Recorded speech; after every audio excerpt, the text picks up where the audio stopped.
Oke, good afternoon. Baik, Bapak-Bapak dan Ibu, ini siapa nanti yang yang share-nya? Pak Profesor Sianto atau Bapak Eka ini silakan, kita sudah siap sesuai dengan schedule-nya. Ini Bu Lina. Oh, Bu Lina. Bu Lina, welcome. Selamat sore, Prof. Heri. Selamat sore, Prof.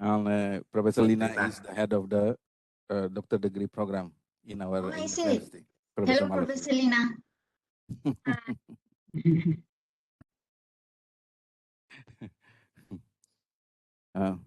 Baik, Bapak dan Ibu, ini saya yang harus menyampaikan atau di antara Bapak dan Ibu sebagai examinernya ini?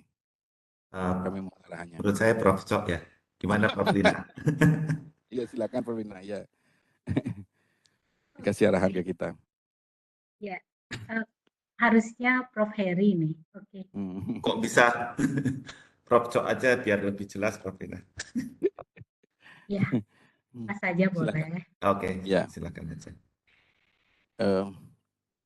Baik ke Bapak-Bapak dan Ibu, serta adik-adik mahasiswa, and Professor Malarfi, I would like to introduce Professor Lina, Professor Sianto, and Bapak Dr. Eka. They are examiner of our proposal. So we need to explain to all three of them. And I would like to introduce you to the OLA examiner, our member. According to the regulation of this UNISAR program, we have to include 2 students at least for this program. They not allow us to include other member from faculty. So the host should be me, only one, also the foreigner, only one, and 2 other students. That is the very strict regulation from them, actually. So I include this is 2 of my best students in this field. Therefore, they can collaborate with Professor Malarfi for the success of the program. And we would like to introduce the prominent professor from Malaysia here, Professor Malarfi Balakrishnan, and he from biomedical engineering, actually. Yes, correct. The field that we don't have here in Udayana University. And soon, of course, we will have this program. And for the Professor Malarfi Balakrishnan, please introduce your proposal. I think about 15 minutes, 20 minutes, it will be fine. Please. Okay. And this meeting is recorded, and I will send the link to all of 3 examiners. Thank you. Okay. Thank you, Prof. Nindhia. I am Malar Willy. Okay, boleh panggil Mala. Okay, it's easier. And I've come from Kuala Lumpur actually, but here I'm attached to University Technology Malaysia. University Technology Malaysia is at about the south part of Malaysia, and it is the largest university for engineering. So we have all sorts of engineering program here, from mechanical, biomedical, civil, and what else? Yeah, we also have tenaga penggunaan means the renewable energy. Okay, so I've particularly come from the biomedical school, we call it, and I would like to introduce my knowledge or my specialty field of expert to your university, which is actually on the respiratory. And thank you so much for this opportunity here today, Prof. Nindhia, and thank you to Prof. Lina, Prof.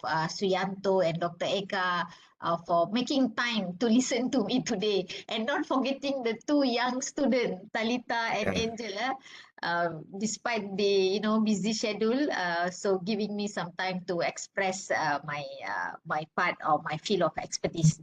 So, Prof, shall I continue to share the slide or wait for further introduction?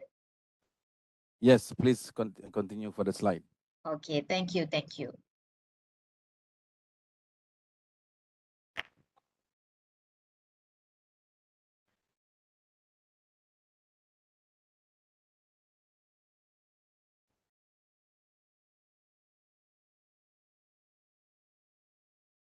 Is it possible to view the slide? Yes. Okay, I'm trying to put in the full mode here. Okay, And going back to the first page, okay. So as I mentioned, I'm Malar Billy. I'm from University Technology Malaysia. And together with me here is Prof. Nindhia and the two students, which is Talita and Angel. And my contribution to the Yana would be on the respiratory field. Okay, here I'm working on the respiratory assessment using a device called capnography. We also work on these few diseases related to respiratory like asthma, COPD, and lately we have started work on the COVID-19 because all this is like involving the latest technology that how we can help to monitor, detect, and assess. And we are trying to do all this without having any contact base. We are going into contactless so that we can reduce the contamination. And we would like to see how this technology can be used within your campus back in Bali.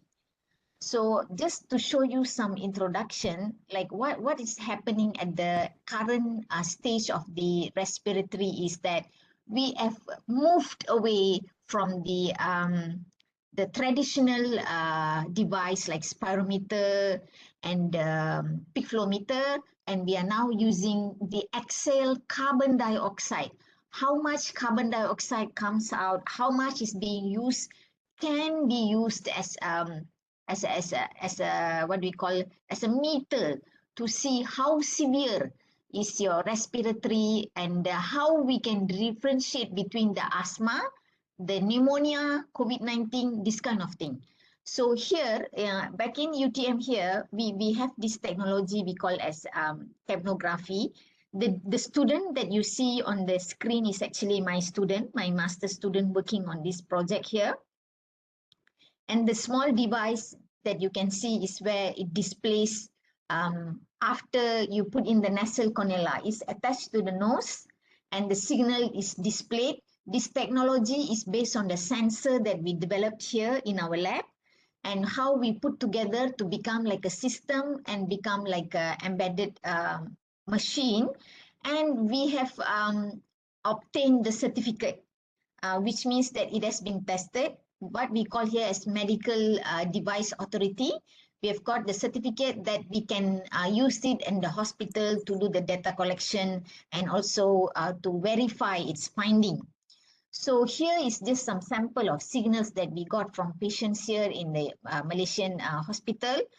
These signals can be used to differentiate this condition like asthma, COPD, and pulmonary using some technology on the artificial intelligence after we got the signal from the device.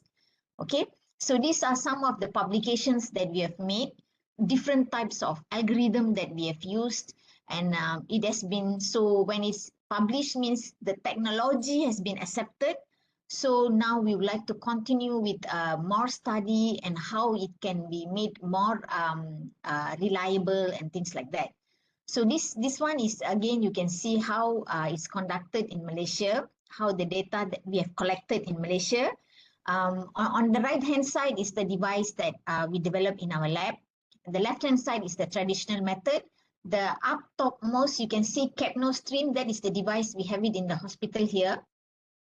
And then the bottom one is the traditional swab, that is very famous here for the past 2 or 3 years. You go and swab here and there to see the PCR, but that one we trying to avoid because it's not only is dangerous, it's tedious. You have to wear so many layers of things in order to get and it's very expensive. So that's why we are going towards the simpler device that can be used in a very safe method. So that more things can be acquired, not just swab, and look at the chemical property. So basically, this is some of the analysis. The next slide I'm showing now, you can see this is how the graph is depicted. This is one breath sample. Okay, when we get this breath sample, how we can analyze, how we come up with the decision, some algorithm that we have developed in the lab that we can optimize when we are back, when we bring it to Bali later on. So this is again another sample of breath. This one is coming from a COVID patient. Okay, you can see that this is from normal, and then this is from the COVID. And also similarly, it's different for asthma and COPD. But this is the pattern that currently going on. So we need to see how to optimize the algorithm, what kind of database that we can use, what kind of classifier or statistical model that we can use, and how this sensor, the biosensor, is feasible, how it can be assembled. So there's still a lot of ways that we can contribute together and come up with some activities and publications. So these are all the analysis that we've been doing here in my lab, which I would love to share back in Bali if I'm given this opportunity.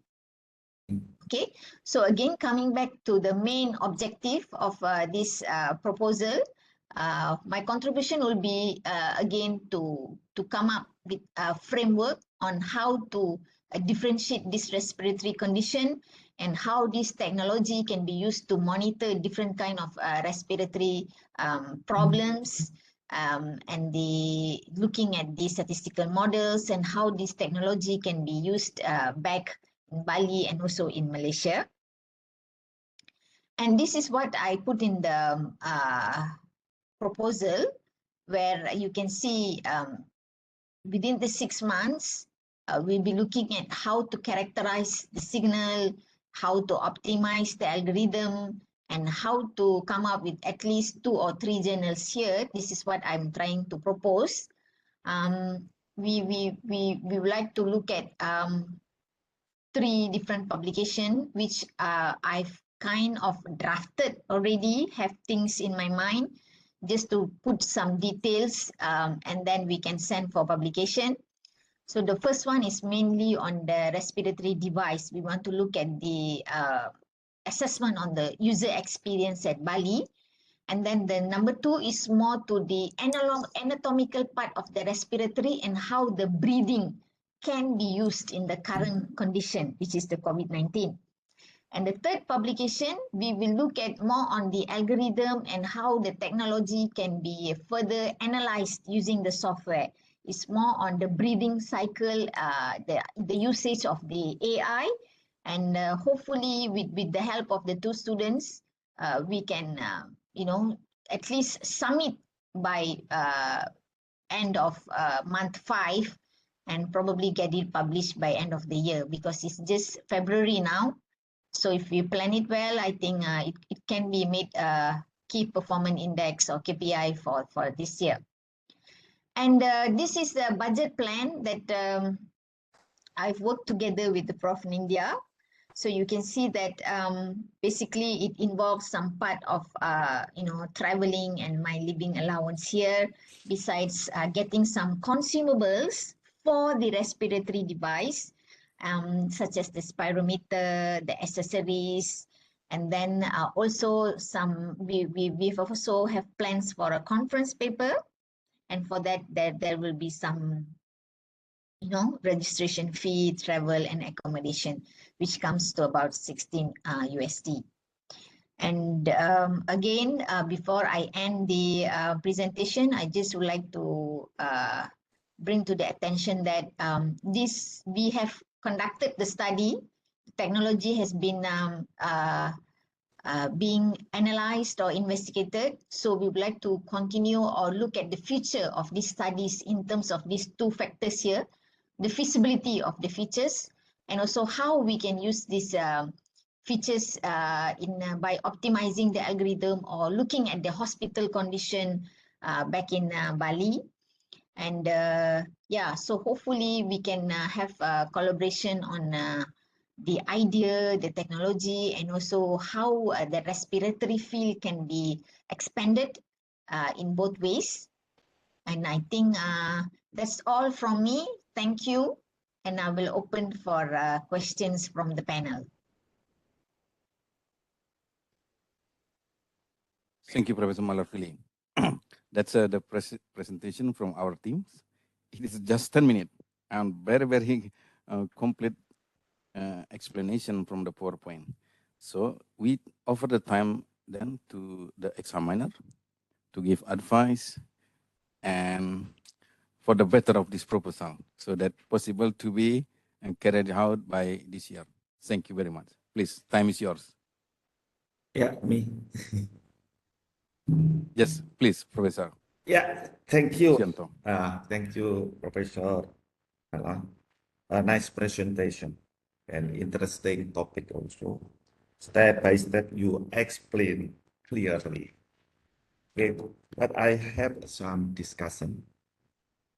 Okay, maybe if you have the animation or a video to explain this equipment work from the initial till to get the capnography.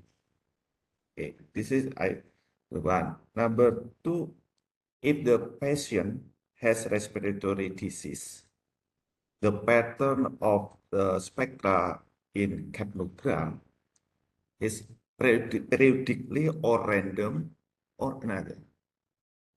It is random. Respiratory random. itself is random. Oh, okay. Okay. Just the regularity of the signal is different from one to condition to another condition. The capnogram itself, we can look at the expiration phase and inspiration phase. When you exhale, there's certain amount of carbon dioxide inhaled and exhaled. So by looking at this pattern, we kind of doing this profiling. Oh, okay. So the slope of different phase is different also. Slope of different phase and intermediate Yes. angle is all different also. The slope is different, the angle is also different, and the complexity measure is also different from one breath condition to another breath condition. Oh, okay, good. Okay. Okay. Now, if the patient has the not strong enough implementary process, this equipment can predict or estimate the patient will be implementary process. If the patient is not strong enough to Implementary process. that's why, Prof, you see, the current technology, the patient are unable to use because of their condition. Most respiratory patients are quite weak and they cannot blow. But Yeah. capnography, however, is fixed at the nose when the patient can breathe in and out comfortably. He wouldn't know that he's actually fixing the device. And that goes back to your first question where you have requested for a video, right? Yeah. That can show clearly. So I'm actually, while talking to you, scrolling for the video. Oh, yeah. Okay, the different with the As traditional. we discuss, I will share the video. So it's here Okay. with me. I will try to get for you the best video and I will try to share it here. But we can keep on discussing while I'm looking at it. Yeah. Okay. We continue. I want to discuss about the what I call this is the method.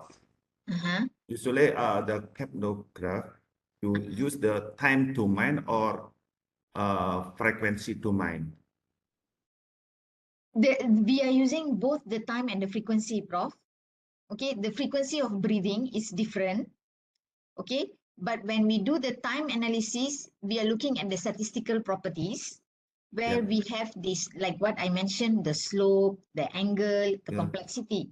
But the what do you call the breathing frequency for the normal is about 16 hertz. But for asthma condition is higher. But for other conditions, it's slightly different. But the frequency spectrum does not give enough information. Yes, this is I worry about if the higher order, the frequency is not enough. Not enough. So that is why we are using the AI to differentiate the pattern. Oh, okay. Thank you. And the statistical model. We are not using the frequency. Oh, okay. Thank you. The frequency is very confusing. Yeah. Okay. Okay, the next maybe you can show your video Yeah, to I'm looking for it. clear. We can also go to the another panel. Oh, okay, please.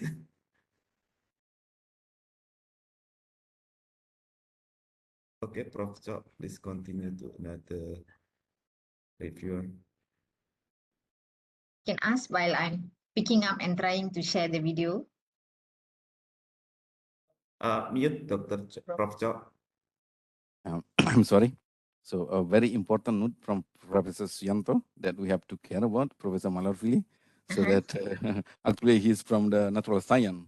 He's dealing with such kind of this calculation and measurement usually. I Yeah. follow him in this Okay. subject actually. I follow him, Professor Suyanto in this subject actually. And then please, I'm request now an advice or suggestion from under examiner. Please, yang terhormat Bapak Dr. Eka, silakan. Thank you, Prof. Thank you, Prof. Harry, and Yeah. all student here. Prof. Eka, I couldn't hear you. Can you hear me now? Just now, it was clear when you were alone with us. Now with the other panels, you are sinking a little bit. Okay, thank you. Thank you so much. Thank you, Prof. Mala. Can you hear me? Ya, tidak dengar. Ya, boleh. Tapi lagging lah ya, lagging sikit ya, tapi saya boleh dengar. Agak keras katanya sedikit yang terhormat Pak Dr. Eka. Sorry, sinyalnya mungkin, Prof.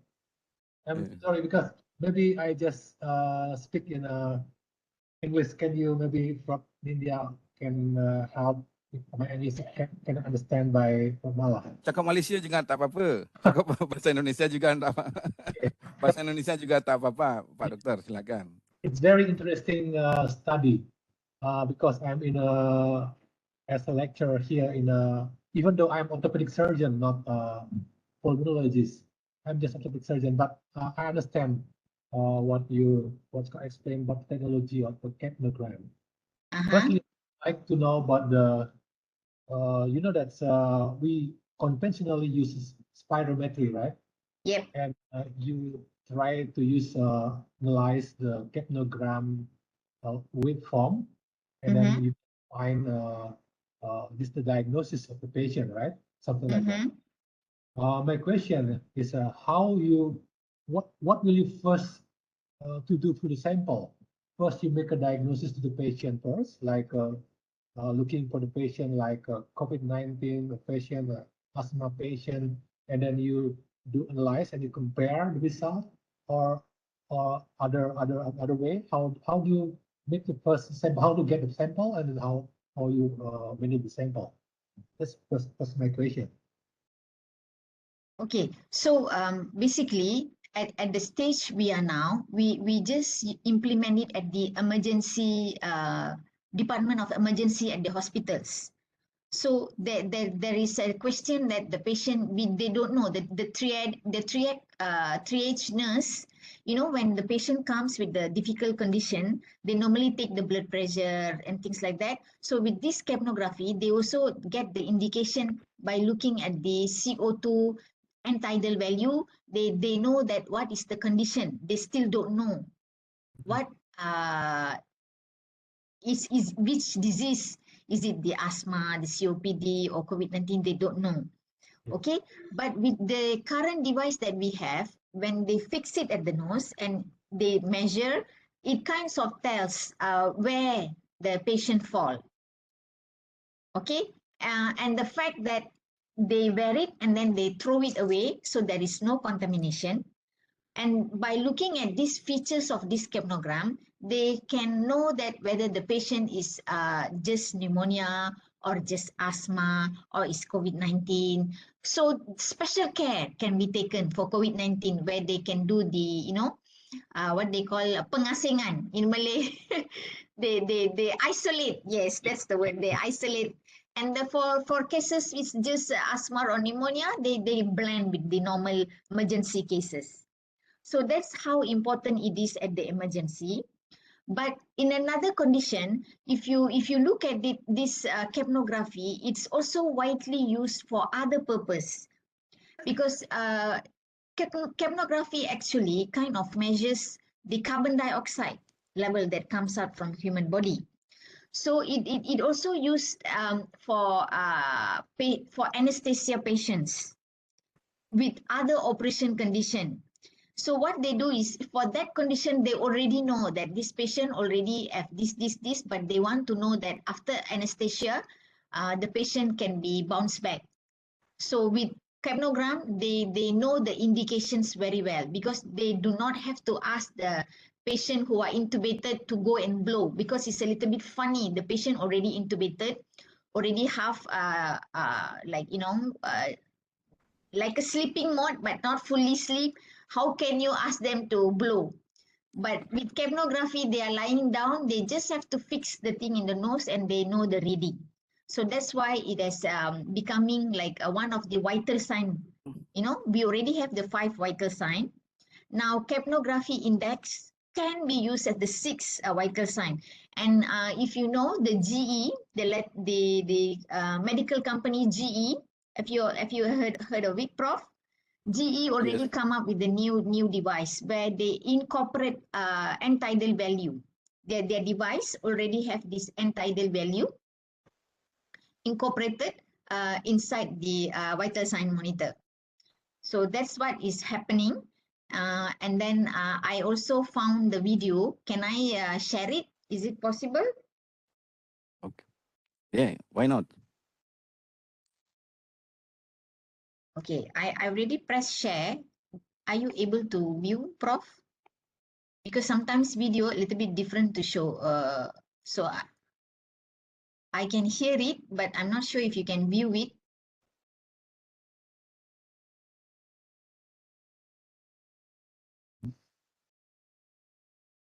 Can see, Prof? Yeah. You Yeah. can play now. Yeah. Okay. That's not working yet. You see, okay, I will replay. You see, this is the device. This is the device. Okay, this patient is actually having nebulizer. But then again, still, she don't need to blow. She has just using it. Is it possible to see, Prof? Yes. Yes. Uh, We can see it.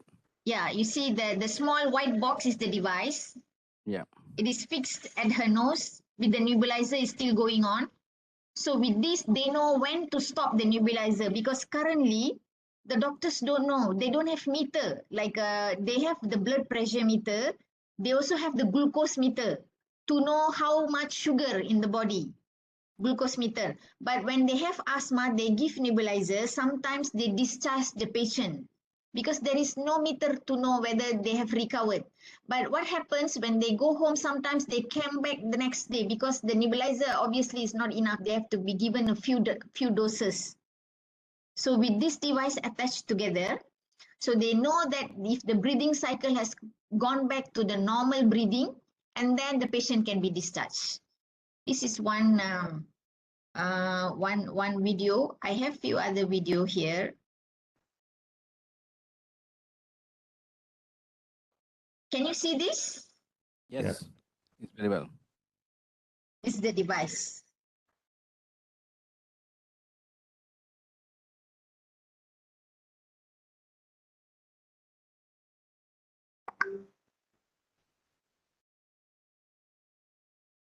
We couldn't hear the sound.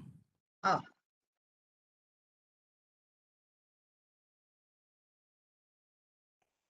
I leave.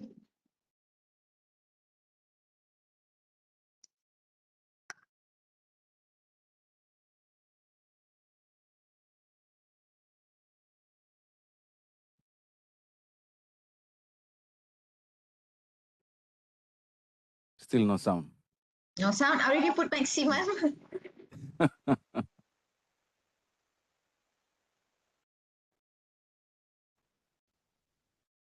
Yeah, maybe you need to push button for the video.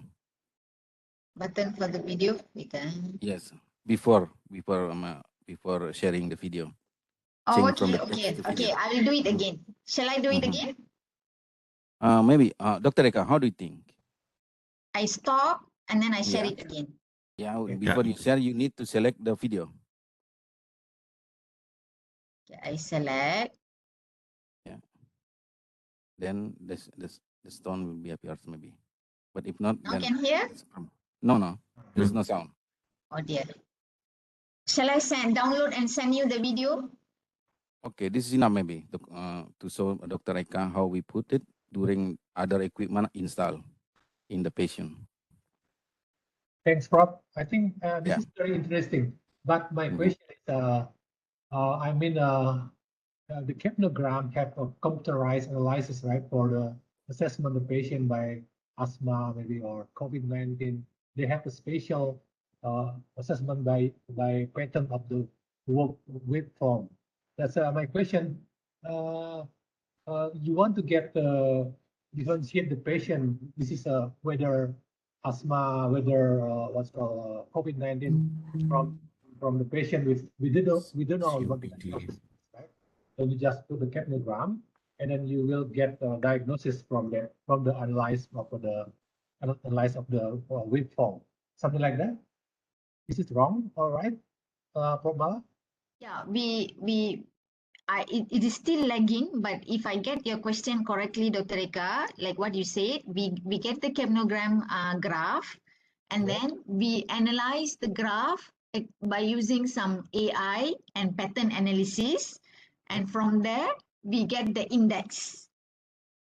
Currently, we have the end-tidal value, we have the what we call as EPPF value. So this index is used in the statistical model to come up with this decision. Is it asthma or COPD or COVID? So the analysis and the AI part definitely come from the the engineering background. The technology and the sensor also from the biomedical background. So it's a kind of a combination. And you see in the video, the doctor is our collaborator in the university. Thank you, Prof. Mala. This is very nice. The capnogram is made by your university or by Yes, this particular unit that you see is from my lab. Oh, I see. But you also have in the market, like I said, GE, National Instrument, but it's very expensive. It's in Malaysia, it almost like 80K. It's expensive, and it does not have this analyzing method. It only displays the graph. Just like 20 years back, where we have the ECG, where the doctors have to look at the ECG and diagnose themselves. But currently, the ECG machine tells everything. We don't even need the doctor. You just fix the electrode, and then it kinds of give the parameters, and you say it can tell that you are having either the atrial block or you are having the ventricle problem, what type of arrhythmia the ECG machine is able to tell. So similarly, capnography itself is a new technology. So you can see that even in the video, in the behind this bed patient, you can see a screen, right? That is a capnography bought from the market, but it's only able to display the signal. So the doctor need to have the knowledge. He need to go for this, just like the ultrasound, they need to go for the electrocardiogram. They call it technologies. But then we have incorporated the algorithm where we can have analyze the graph, and so it's easier for them to make decision. So the technologies already exist in the market. We try to come up with the algorithm to analyze, and we embed it into the system. And then we have incorporated everything into a small device like that you see that doctor is holding. That's very good. Interesting, very interesting. And the other question: how many samples do you need in this? How many? Sample. How many samples do you need? Okay, currently in Malaysia, we already have a lot of sample for asthma, for COPD. Even for that, we can use for further optimize the algorithm and things like that. But if given permission, with proper ethical approval, we can collect the data in Bali as well. And for publishing in Q1 journal, 30 data is sufficient. Okay, and in Malaysia, 30 we can get within very fast. We can get 30 very fast, given that we have a lot of asthmatic condition. But I'm not sure how is it in Bali, because Bali you have very good air, right? You have green everywhere, and maybe you have less number of cases. In in Malaysia, our air is polluted, so 30 patients we can get within 1 week. So I assume that in Bali it could take at least 1 month or 2 months. Okay, but I'm not sure how is it. I have not seen any statistical in any journal related to respiratory and Bali, because maybe Bali is very pure. You do not have many number of cases, but it could be an issue. You know, uh, later on, so we can prepare from now. I'm not sure, Dr. Eka. Maybe can you share how is the respiratory condition in Bali? I think we have a lot of patients here. You can use it in Bali, but for the ethical approval, it's very important that first. Maybe we can come to that. Okay, so you do have patients. Okay, that's interesting. Then I can come to help. Thank you so much. Thank you, Prof. Please, the other panelists. Okay. Thank you so much, Dr. Eka Wiratnaya. Professor Malarvi, please do not mention that we don't need even a doctor. We always need doctor. No, You know? there's nothing like that. Doctor, we must need doctor. No, no, no. Technology is to assist Yeah. the doctor. That's what I mean. No, no, is that what I mean? What I mean by next week, for example, my Yes. boy broken his arm. Oh, Dr. Eka take care. Dr. Eka in front of us. He take oh care of my boy. really? Oh, I see. Okay. Oh, Dr. Eka, you are the survivor. So, I he take see. he and his student is very very um, good in taking care of my boy. He got Okay. a broken Okay. arm. No, Oh, it's okay. It's what has he already done? good What to. did he do? How he Fine, got bro. his arm broken?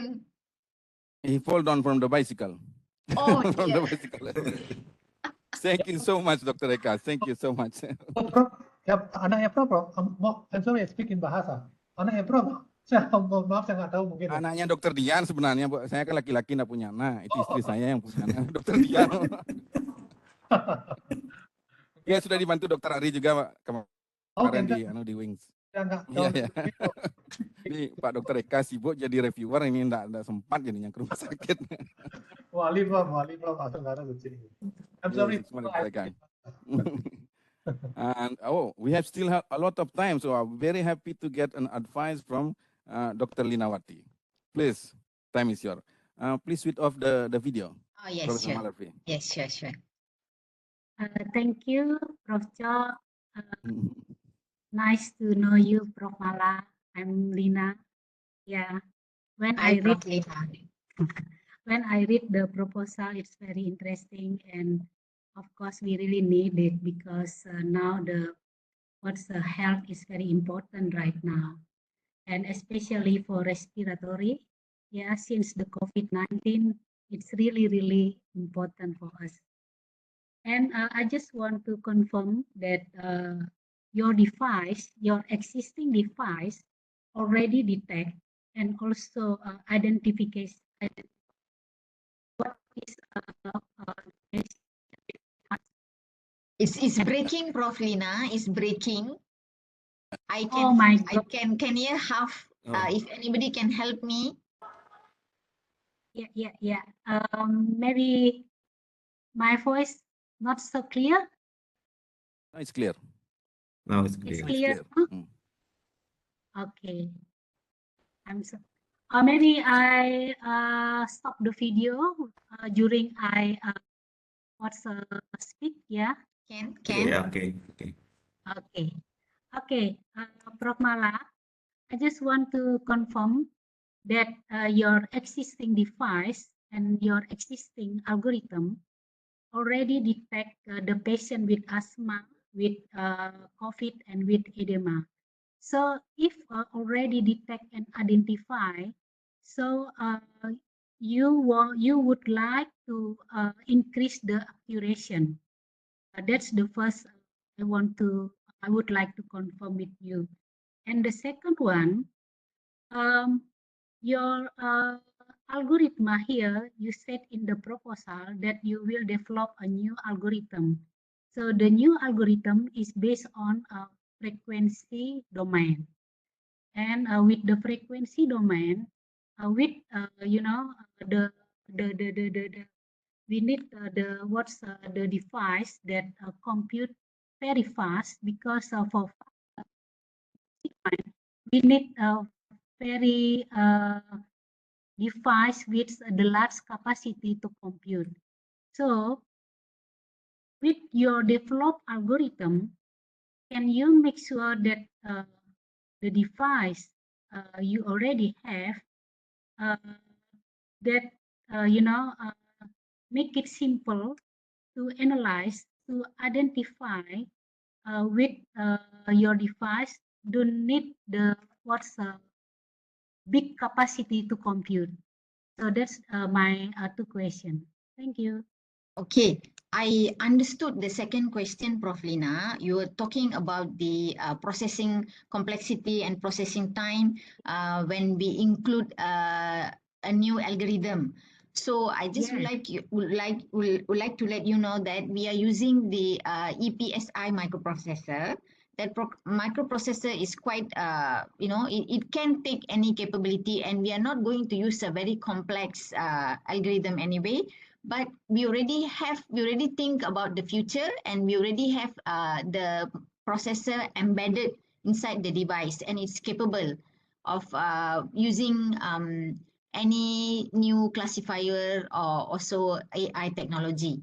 It's called, you can search EPSI. It has at least high processing speed, and even if you using the what we call our normal notebook, because I'm using the open source code. I'm using the coding that uses software which is open source. So it's not it won't be an issue. Okay, the processor that we are using is capable of handling. This is the second question. But the first question, it was a bit lagging, but I know you mentioned about the duration.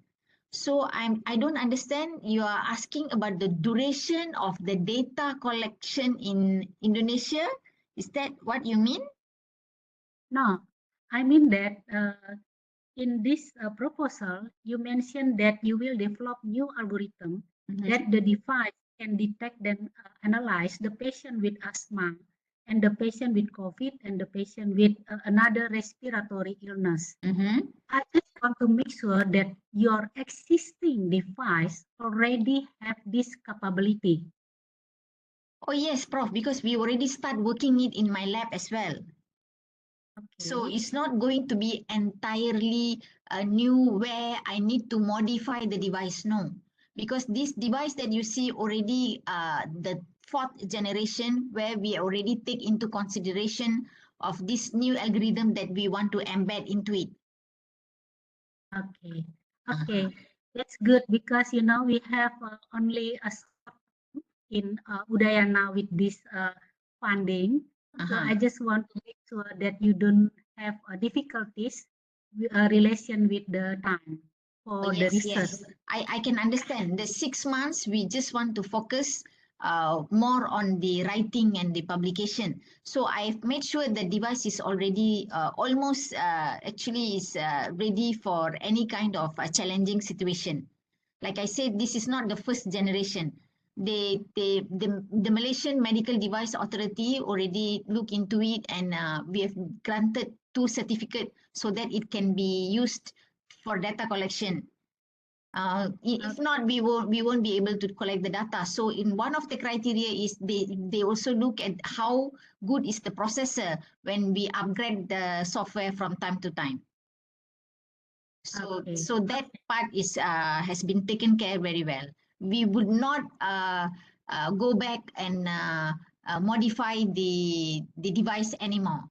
As far as I'm concerned, the hardware part is all ready. We just want to diversify the data and diversify, or I would say optimize. It's not only, I think a new algorithm is not the correct word, because we have started the algorithm already here in Malaysia. We just want to optimize it according to the different pattern of respiratory in Bali.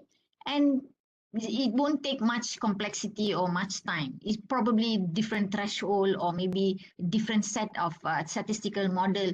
And maybe it would not differ, Prof. Lina, because we are Asian, right? We have a lot of similarity. Probably it's different for a European because of the size and the height. But when I look at Prof. Nindhia when he was in Malaysia, we look the same. So most probably we would not do much modification to the algorithm because we already have in the history, we all have same, almost same pattern, right? From the size of the lung, size of the heart. And I don't think the algorithm would vary much. We morphologically and anatomically and physiologically our continent is should be the same. I think Malaysian and Indonesian not much of difference, so most probably there would not be much of optimization of algorithm. Okay. Okay, thank you, Prof. Mala.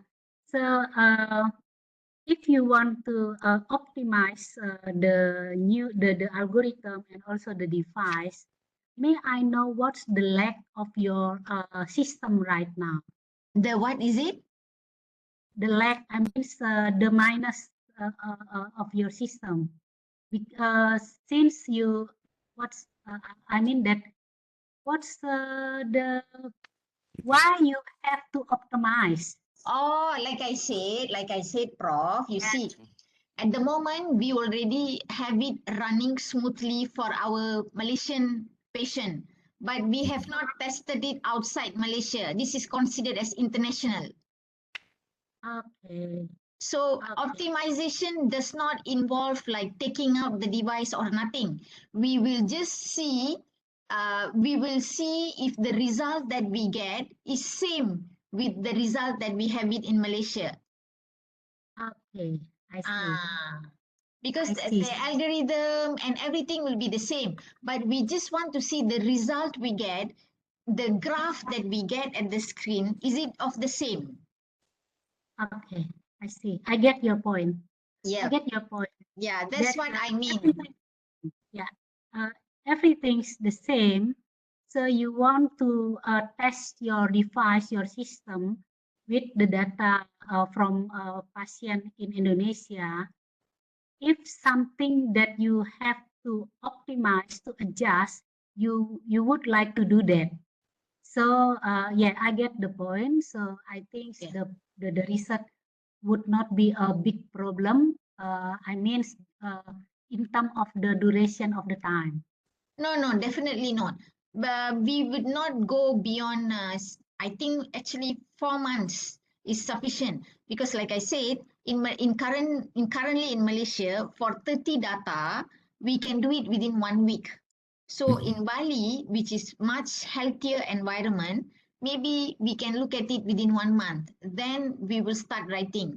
But even if we don't collect the data, we still can publish with the data that we have in Malaysia by looking at comparisons in terms of the technology. Okay, that's clear, Prof. Mala. Yes. So congratulations, Prof. Cho. You don't need to be worried about that. Yeah. Yeah. So okay, that's all from me. I think maybe about after this funding is over. So what's your plan to do the research, doing research with Prof. Cho and with Udayana University? Prof is still lagging. I'm so sorry. Can you just please repeat the question? Maybe you go a little bit slow because by the time I get one word, another word overlap. Oh my God, I'm sorry. So I guess that what's the future plan for the research collaboration with Prof. Cho after this funding ended? Okay, so what I've discussed with Prof. Nindhia is we need to establish MOU with my university and also Udayana. With this, we can do a student exchange.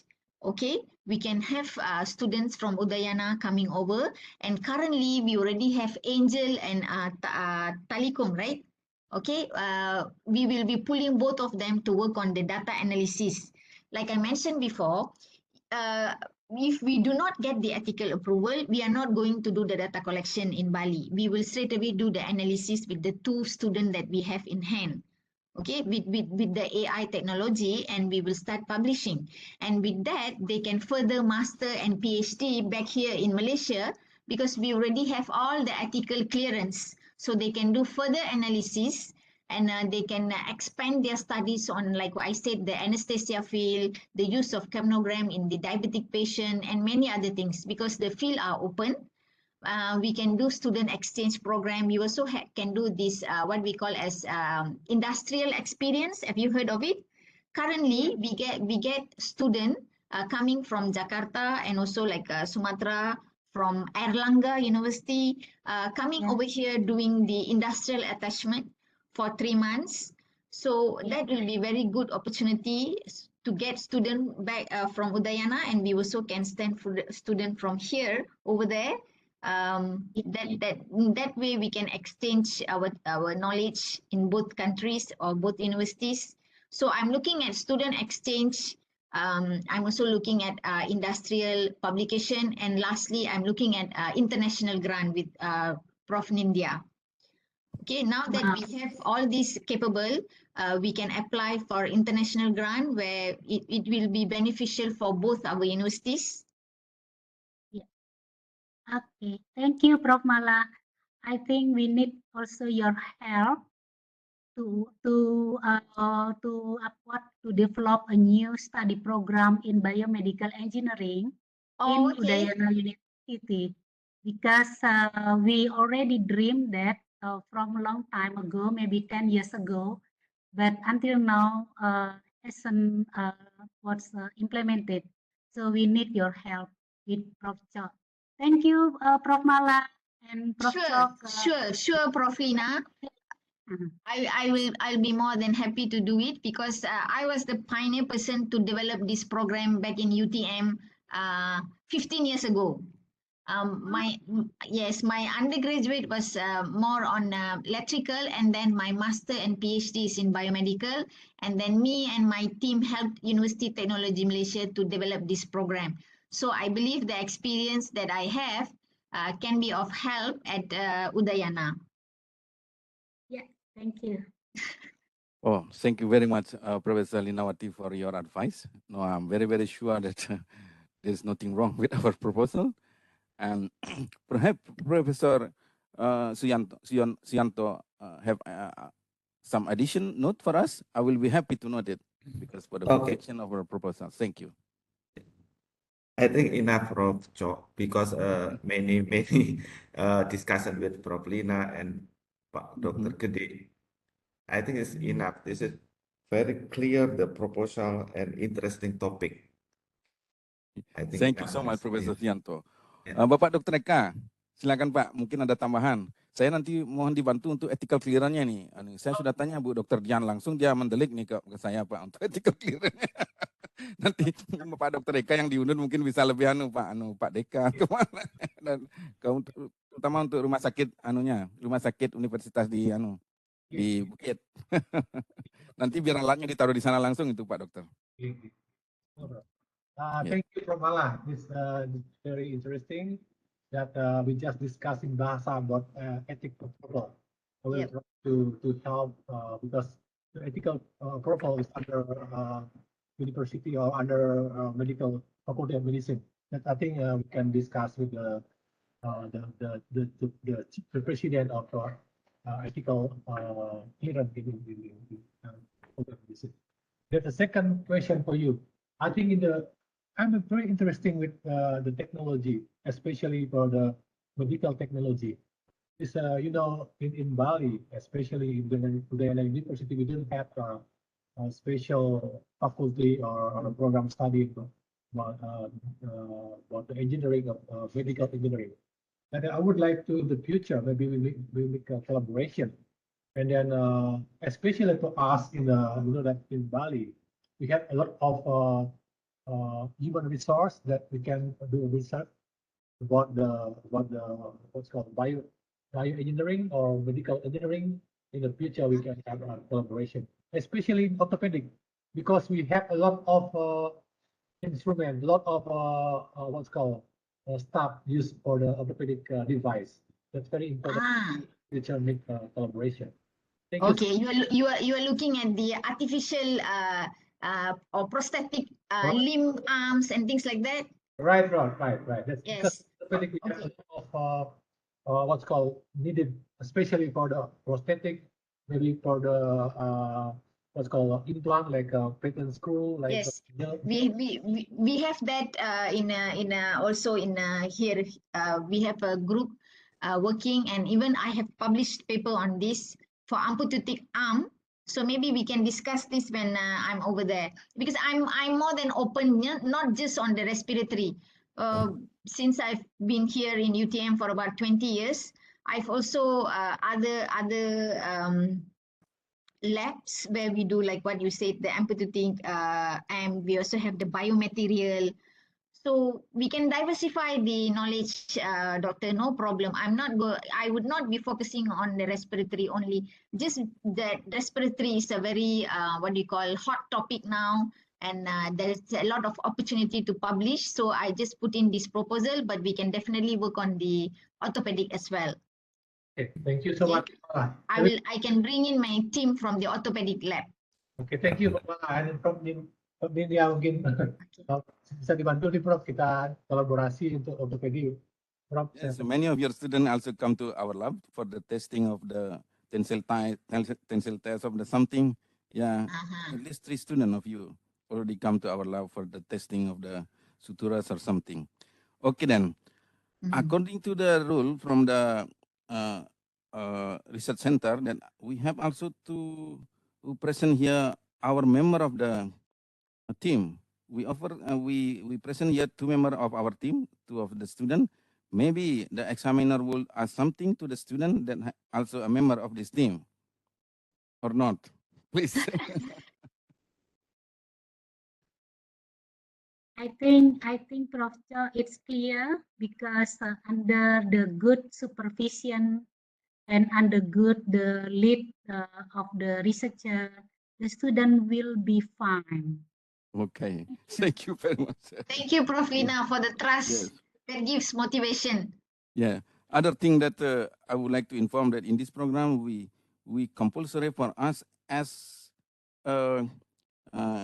what you call to send the papers, and we are should be as how do you call this, Professor Malarfi, in your PowerPoint?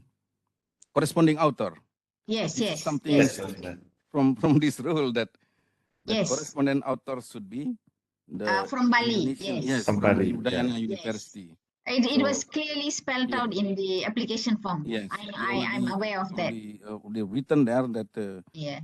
the correspondent author will be Udayana University, could be the Yeah. first author or second author. The correspondent author should be Udayana University. Other thing that Yes. this program is to like a help from you, Professor Malarfi, Yeah, to correct. help us here, to help us here Yeah. to develop To all increase things the that, visibility of Mhm. the university.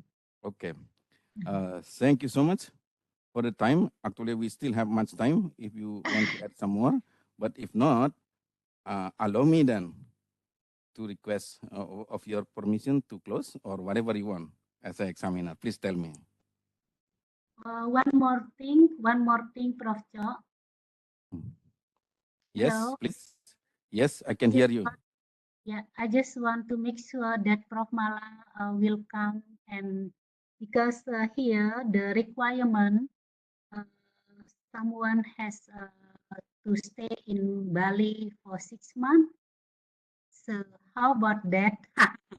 Maybe it's very hard and very difficult. No. Okay. Professor Linawati, I have to explain to you. I just received Fulbright professor. So we Yeah. won one Fulbright program. The professor will stay here, no, already here, and will stay for 9 months. It is difficult procedure for the research visa. You know, Yes. Professor Malarvi, even though in Southeast Asia people, he only come here for 1 month. But by research visa, she will stay for 9 months. But this is very complicated process. And I'm sure that I may be the only one researcher from engineering faculty have an experience for processing the kitas. So all regulation for the kitas for Dr. Malarvi, I'm ready to submit for the BRIN. The Professor Malarvi have a first permission from the BRIN, Badan Riset Badan Riset. I'm sorry, forget. Nasional Badan Riset Indonesia, lupa juga. So should be approval. It is online. We have to fill it together, and there is a responsible for it. Then we have to ensure where Professor Malarvi will stay, and also for a health insurance, and blah blah blah. So all of the requirement for the research visa, I as a host have experience for that. So Professor Linawati, no need to worry about. Thank you. Thank you, because administration more complex than the research itself. So that's true. Yeah. That's true. That's true. So Professor Malarvi should come here about 2 weeks. You will have a grant to stay here for 1 month, and in 1 month you have to process your kitas in order to able to say about 9 months or 6 months here. Then after that the kitas will appear. Then it's free for you to go and back in 6 months. But I believe you will stay here with us in 6 months. Thank you so much. Learn this from you later on, Prof. Jo. At the moment, Okay. I'm still, a bit fuzzy about the rules, but I hope I will read through when I get the documents. Okay then. Okay, that's all from me. Okay. Congratulations, Prof. Jo, Prof. Mala. Okay then. Therefore, with permission of the examiner, I will close the interview, and then the link of the video I will send to the officer in the research center. I thank you for much your time, especially you, Dr. Eka. I cannot imagine how busy you come to the hospital, come to university, and review examiner. I cannot imagine if you is myself. Maybe I will surrender. Thank you, Professor Lina. Thank you, Professor Haryanto. Thank you. I will stop. Thank you so much, Dr. Eka, Prof. Lina, Prof. Harry. Yeah. Thank you so much for your time again. Yeah. Thank you. See you next. I will stop. I will stop the record. Thank you, see Prof. again. Jo. Okay. Thank you to the 2 little young students. Hope to see you all sometime later. Thank you. Thank you for your time. Bye. Okay, bye.